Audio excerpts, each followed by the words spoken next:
Ọfọbụ ndị Igbo ekene m unu. Ọfọbụ ndị Igbo ekene m unu. Ekene m nwoke kene nwaanyị. Kene olu kene Igbo. Kene aka nri kene aka ekpe. Kene ikwu nne kene ikwu nna. Kene ụmụ Chineke. Ụmụ Chukwu Okobiọma asịkwa m unu deme edeme. Ndị omenala Igbo na-amasị. Ndị aka ji ọfọ ndị aka ji ọfọ. Ndị eze mmụọ ndị eze mmụọ. Ndị eze nwaanyị ndị eze nwaanyị. Ndị nọ n'ala Igbo. Ndị nọ na mpaghara obodo dị iche iche. Asị m unu gbapụnụ ya ọsọ enyemaka n'ebe ụmụ Igbo nọ.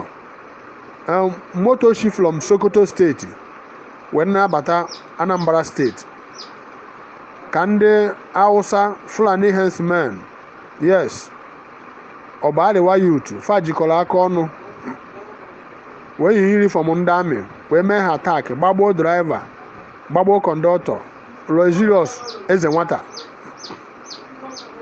wee sị ndị bụ ndị Igbo ha bịa n'aka nri, ndị bụ ndị Hausa ha gaa n'aka ekpe. Ndị Igbo nọ na moto a gaa n'aka ekpe, ndị nọ na ahịa na gaa n'aka nke ọzọ ewee kpolu ndị ahụ wee pụọ. Si nso ụnyaa wee lụọ kịta enwebela onye afụrụ anya. Fa gburu driver gboo kọndọktọ. Nke a bụ information a na-enweta right now.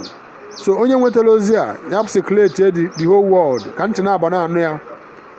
Ndị a ji ọkụ wee wakpo ndị Igbo, were egbe wakpo ndị Igbo, were mma wakpo ndị Igbo, wakpo ndị be anyị ebe ọbụla anọ, wee na-emefe attack here and there. Nke a bụ nke na-eme ugbu a. Asị m na ala isi anwa nwoke na nwaanyị ọjị. Onye na-alalụ ụla ya were ofe anya wee lalụ maka na agwọ nọ n'akịrịka. Bikonu onye nna ya zipụrụ ori na-eju nkwa gbakadọ. Nya bụ ọkwa m nwere n'ụbọchị tata na mgbe awa information a bụ ugbu a ka ọ bịara site na Sokoto steeti Nigeria mbụ n'ugwu Hausa. Ndị ugwu awakpogo ndị be anyị ka ha gbuo. Nke a bụ nke na-eme ugbu a. Asị m Amaka mere nwoke mere nwaanyị. Alisike wawala ụlọ ọjị ya gazie ise ise ise ise ụmụ Chineke ndewo. Nna m, good afternoon. Ezinụlọ ruwere gị na ndebe gị isi. Ifeọma mewere gị ụtụtụ ehihie abalị igbu aka ka igbu na mmụọ. Nna m ọ kara eme ebe evu omiṅọ nke wee kpọnite m. Echiche egbugo m ebe nọ. Nwanne m nwoke nọ na ime dị moto. Ama fon ya onye ọzọ na-epik owulu onye ugwu. My senior brother tọn n'afọ blood m nọ n'ime moto eze nwata ahụ.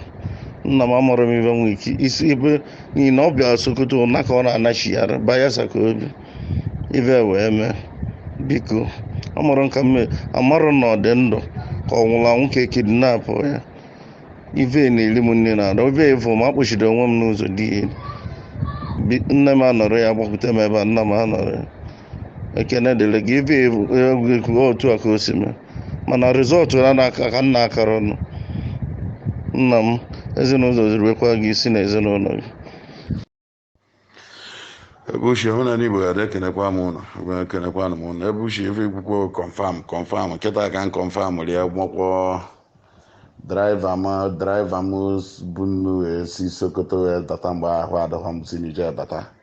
So ọ sị na ọ bịara ịfụ nnọ n'ote na n'olu na 5 months na ọfụ bụ nọ ya dị ịfụ nya ka kịta ka ọ batara wee na-akọrọ nya tupu wee nene wee kwukwo ife a.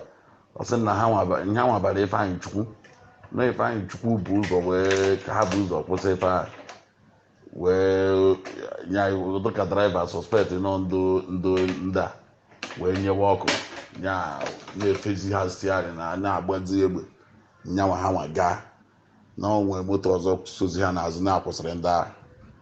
Nke wee eziokwu nya mkpọkwazie nọji ebe a kpọkwazie ndị mmagasị na Sokoto ọla nnewi anyị n'ọtụkwa Sokoto ahụ onye nwanne m nwoke ọ na-akpa confirm kwa n'eziokwu na egbugbu draiva gbawokọ na ama ọdụ wepụrụ na ama ọzụrụ ebe ha nọ na onwe ndị nọ na moto a na-akpọ na onwe onye nọmba ha na-aga aga n'ọkwa eziokwu na ife nke a dụkwa egwu ngwa na Ebushi.